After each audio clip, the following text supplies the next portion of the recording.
Resistor হচ্ছে যাহা current প্রবাহে বাধা প্রদান করে তাই হচ্ছে রেজিস্টর। আর রেজিস্টরের যে ধর্ম তাকে বলা হয় রেজিস্ট্যান্স। তো রেজিস্ট্যান্সের একক হচ্ছে ওহম। রেজিস্ট্যান্স তিন প্রকার, একটা হচ্ছে লো রেজিস্ট্যান্স, যার ভ্যালু 1 ওহমের সমান বা তার থেকে যদি কম হয় তাহলে সেটা হচ্ছে লো রেজিস্ট্যান্স। যদি রেজিস্ট্যান্সের মান 1 ওহমের থেকে বেশি এবং 0.1 মেগা ওহমের থেকে কম হয় তাহলে সেটা হচ্ছে মিডিয়াম রেজিস্ট্যান্স, এবং 0.1 মেগা ওহমের থেকে যদি বেশি রেজিস্ট্যান্স হয় সেটাকে বলি আমরা হাই রেজিস্ট্যান্স। তো আজকে আমরা এই রেজিস্ট্যান্সের যে মেজার পরিমাণ বা যে সমীকরণ সেটা আমরা বের করার চেষ্টা করব। এটা বোঝার জন্য আমরা একটা পরিবাহী চিন্তা করি। ধরি এটি একটি পরিবাহী, সেই পরিবাহীর দৈর্ঘ্য ধরলাম হচ্ছে এল দৈর্ঘ্য বিশিষ্ট একটা পরিবাহী, এবং পরিবাহীর যে প্রস্থচ্ছেদের ক্ষেত্রফল এ।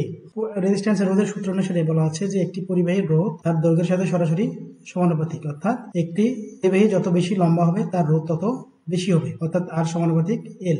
এবং পরিবাহীর রোধ হচ্ছে তার প্রস্থচ্ছেদের ক্ষেত্রফলের সাথে ব্যস্তানুপাতিক, অর্থাৎ একটি পরিবাহী যত বেশি মোটা হবে রোধ তত কম হবে, এবং উল্টা যে একটা পরিবাহীর ক্ষেত্রফল যত কম হবে তার রোধ তত বেশি হবে। এই 1 নম্বর এবং 2 নম্বর ইকুয়েশনকে যদি আমরা সমীকৃত করি তাহলে এখান থেকে আমরা পাই আর এল বাই এ।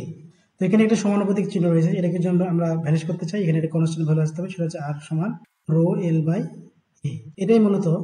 আর এখানে রো হচ্ছে স্পেসিফিক রেজিস্ট্যান্স, এটি মূলত নির্ভর করে যে ওই পরিবাহীটি কোন পদার্থের তৈরি।